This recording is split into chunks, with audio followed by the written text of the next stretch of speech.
اگر میرا محبوب تمہارے درمیان آ جائے تو تم نے ان پر ایمان لانا ہے۔ تو ہر نبی نے پھر اپنی امت کو یہ پیغام دیا آگے کہ آخری رسول جو ہے وہ دنیا کے اندر جلوہ گر ہوگا۔ تو تمام انبیاء کرام علیہ السلام کے دل میں یہ خواہش تھی کہ ہمیں مصطفیٰ کریم صلی اللہ علیہ وسلم کا دیدار نصیب ہو، اور تمام امتیوں کے اندر بھی یہ خواہش تھی کہ ہمیں نبی کریم صلی اللہ تعالی علیہ وسلم وہ آخری پیغمبر کا، یعنی پچھلی امتوں کے کئی جو ہے علماء، کئی صاحب کتاب جو تھے، علم رکھنے والے کتاب کا، وہ اس انتظار کے اندر رہے کہ ہمیں رسول خدا صلی اللہ تعالی علیہ وسلم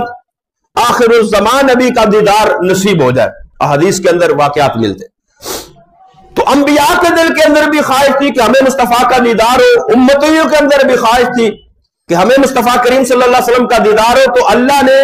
شب معراج مسجد اقصی کے اندر تمام انبیاء کو اکٹھا کر کے اور امام الانبیاء جناب محمد مصطفیٰ صلی اللہ تعالی علیہ وسلم کو نبیوں کا امام بنا کر مسجد اقصی کے اندر ان کے اس تمنا، ان کی اس آرزو، ان کی اس حسرت کو پورا کر دیا جو ان کے دل میں تھی، ہمیں مصطفیٰ کا دیدار نصیب ہو جائے۔ یعنی اللہ رب العالمین نے انبیاء کے دل کے اندر جو آرزو اور حسرت تھی مصطفیٰ کریم صلی اللہ علیہ وسلم کے دیدار کی، اللہ نے وہ شب معراج مسجد اقصی کے اندر اس کو پورا کر دیا، اور امتیوں کی جو ہے وہ دیدار کی حسرت وہ اللہ بروز محشر پورا فرمائے گا۔ تو نبی کریم صلی اللہ تعالی علیہ وسلم جب مسجد اقصی کے اندر پہنچتے ہیں، تمام انبیاء موجود ہیں، ہر نبی جو ہے وہ حضرت آدم علیہ نبی علیہ السلام، حضرت موسیٰ، حضرت ابراہیم وہ خطبہ دیتے ہیں، اور آخر کے اندر امام الانبیاء جناب محمد مصطفیٰ صلی اللہ تعالی علیہ وسلم تمام انبیاء کرام سے خطاب فرماتے ہیں۔ وہ کیا خطاب فرماتے ہیں؟ محبوب کریم صلی اللہ تعالی علیہ وسلم نے فرمایا الحمدللہ الذی ارسلنی رحمتا للعالمین، فرمایا اس ذات کی تعریف ہے، سب خوبیاں اس ذات کے لیے جس نے مجھے تمام جہانوں کے لیے رحمت بنا کر بھیجا۔ الحمدللہ الذی ارسلنی رحمتا للعالمین وکافتا للناس بشیرا ونذیرا، اور تمام انسانوں کے لیے اللہ نے مجھے خوشخبری سنانے والا اور ڈر سنانے والا بنا کر بھیجا۔ اور فرمایا وَأَنزَلَ عَلَيَّ الْفُرْقَانَ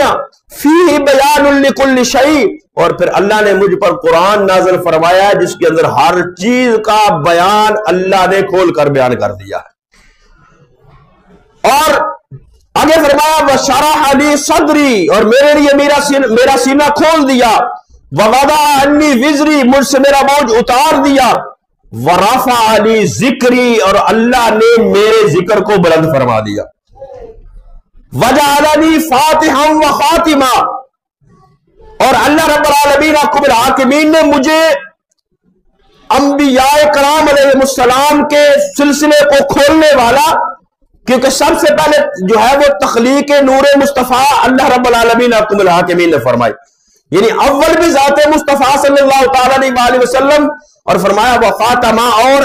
آخر کے اندر بھی ختم نبوت کا تاج بھی اللہ نے میرے سر کے اوپر سجایا ہے۔ تو جب یہ خطبہ دیا نبی کریم صلی اللہ تعالی علیہ وسلم نے، تو حضرت ابراہیم علیہ نبینا علیہ السلام کھڑے ہوئے اور مصطفیٰ کریم صلی اللہ تعالی علیہ وسلم کے سامنے یہ فرمایا، یہ عرض کیا بہذا فضلکم محمد، اے محمد صلی اللہ تعالی علیہ وسلم، اسی وجہ سے اللہ نے تمہیں ہم سب پر فضیلت عطا فرمائی ہے۔ یعنی ایک تو مصطفیٰ کریم صلی اللہ علیہ وسلم کی افضلیت اور فضیلت کو ظاہر کرنا، انبیاء کرام کی آرزوئے دیدار کو پورا کرنا، یہ تھا مسجد اقصی کے اندر جو ہے وہ قیام کرنا، وہاں نبیوں کی امامت کروانا، نبیوں کا پیچھے نماز پڑھنا۔ تو اس کے اندر یہ دوسری حکمت یہ تھی کہ یہ جو ان کے دل کے اندر حسرت تھی، اللہ نے شب معراج مسجد اقصی کے اندر نبی کریم صلی اللہ تعالی علیہ وسلم کو پہنچا کر جو ہے ان کی اس حسرت کو پورا فرما دیا۔ اور پھر اس سے اگلی بات کہ وہ بیت المقدس، وہ قبلہ اول جو انبیاء کرام علیہ السلام کا قبلہ رہا ہے، انبیاء کرام علیہ السلام وہاں پر قیام پذیر رہے، لیکن مصطفیٰ کریم صلی اللہ تعالی علیہ وآلہ وسلم جو ہے وہ جب شب معراج وہاں پر تشریف لے کر گئے تو قبلہ اول کے شرف میں اللہ نے مزید اضافہ فرما دیا، کیونکہ قدم مصطفیٰ صلی اللہ تعالی علیہ وآلہ وسلم لگے۔ وہ بیت المقدس پہلے بھی عظمت والا فضیلت والا تھا، کیونکہ نبیوں کا مسکن رہا ہے، نبیوں کی سرزمین رہی ہے، نبیوں کا وہ قبلہ رہا ہے، لیکن چونکہ ذات مصطفیٰ صلی اللہ تعالی علیہ وآلہ وسلم سارے انبیاء سے افضل اور اعلیٰ ہے، جہاں قدم مصطفیٰ لگے اللہ اس شہر کی قسم اٹھاتا ہے لا اقسم بہذا البلد،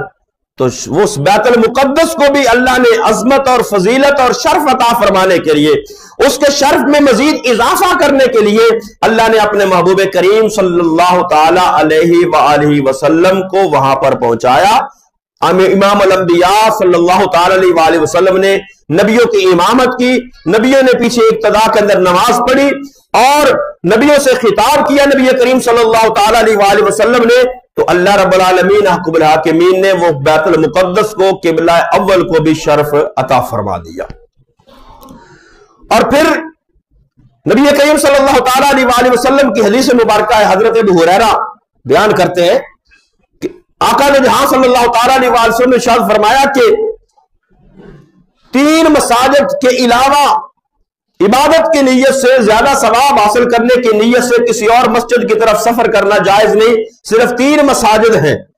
ایک مسجد حرام، ایک مسجد نبوی، اور تیسری جو ہے وہ مسجد اقصی بیت المقدس، کہ ان کی طرف اگر بندہ سفر کرتا ہے میں وہاں نماز ادا کروں گا مجھے زیادہ ثواب ملے گا۔ تو اس کا جو ہے وہ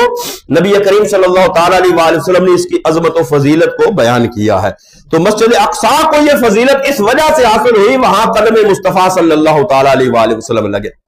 اور پھر نبی کریم صلی اللہ تعالی علیہ وآلہ وسلم نے پھر مسجد اقصی کی فتح کی نوید اور خوشخبری بھی سنائی۔ حضرت براء بن عازب رضی اللہ تعالیٰ عنہ بیان کرتے ہیں کہ غزوہ احزاب کے موقع پر جب خندق کھودی جا رہی تھی تو ایک بڑا پتھر آ گیا جس کو صحابہ کرام رضوان اللہ تعالی علیہم اجمعین توڑنا چاہتے تھے لیکن توڑ نہ سکے۔ جب توڑ نہ سکے تو نبی کریم صلی اللہ تعالی علیہ وآلہ وسلم کو عرض کی یا رسول اللہ صلی اللہ تعالی علیہ وآلہ وسلم باقی خندق جو ہے وہ اس کو کھود لیا لیکن ایک پتھر جو ایک جگہ پر وہ ہم سے توڑا نہیں جا رہا۔ تو نبی کریم صلی اللہ تعالی علیہ وآلہ وسلم نے کدال اٹھائی اور کدال اٹھا کر نبی کریم صلی اللہ علیہ وسلم نے اس پتھر پر ایک ضرب لگائی تو وہ پتھر جو ہے وہ اس کا تیسرا حصہ ٹوٹ گیا۔ اور جب تیسرا حصہ ٹوٹ گیا تو نبی کریم صلی اللہ تعالی علیہ وآلہ وسلم نے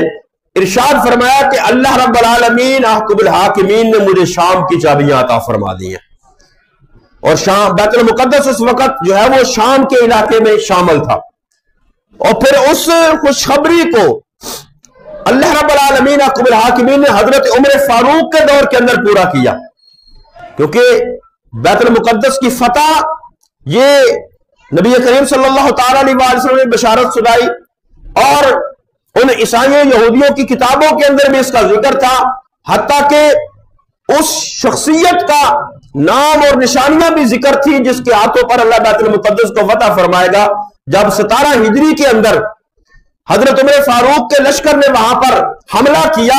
تو وہ عیسائیوں کے عالم یہودیوں کے عالم بڑے راہب جو تھے انہوں نے جب حضرت عمر فاروق کو دیکھا تو وہ کہنے لگے یہی وہ شخص ہے جس کے ہاتھوں پر بیت المقدس فتح ہوگا، اور پھر انہوں نے جو ہے وہ صلح کر لی اور لڑائی سے پرہیز کر لیا۔ تو بیت المقدس مسجد اقصی مسلمانوں کی اس کے ساتھ خاص نسبت ہے، کیونکہ رسول خدا صلی اللہ تعالی علیہ وآلہ وسلم کا وہاں پر گزر ہوا ہے، قیام ہوا ہے۔ تو آج اگر مسجد اقصی کے اندر بیت المقدس کے اندر مسلمانوں پر ظلم و ستم ہو رہا ہے تو یہ ہماری مسلمانوں کی کمزوری ہے، مسلم امہ کی کمزوری ہے۔ یہودی ڈرپوک قوم ہے، قرآن و حدیث کے اندر کہ یہودی ڈرپوک قوم ہے، وہ ڈرنے والے ہیں، وہ حوصلے والے نہیں ہیں، لیکن آج ہم مسلمان وہاں پر ہمارے مسلمان بھائی وہاں پر ان کے ظلم و ستم کا شکار ہو رہے ہیں اور وہ گریٹر اسرائیل کا منصوبہ بنا رہے ہیں۔ تو اس کی وجہ یہ ہے کہ آج مسلمانوں کے اندر اتحاد ختم ہو گیا۔ اگر آج بھی مسلمان اتحاد کر لیں آپس کے اندر، مسلم ممالک آپس کے اندر اکٹھے ہو کر یہودیوں کے سامنے، اسرائیل والوں کے سامنے کھڑے ہو جائیں گے تو اسرائیل والوں کی ضرورت نہیں ہے، اللہ پھر مسلمانوں کو فتح عطا فرمائے گا اور بیت المقدس مسلمانوں کے حوالے ہوگا۔ تو اللہ رب العالمین احکم الحاکمین ہمیں نبی کریم صلی اللہ تعالی علیہ وآلہ وسلم کے صدقے اتحاد اور اتفاق نصیب فرمائے، اور اللہ رب العالمین بیت المقدس کے اندر فتح عطا فرمائے، آمین وما علیہ البلاغ۔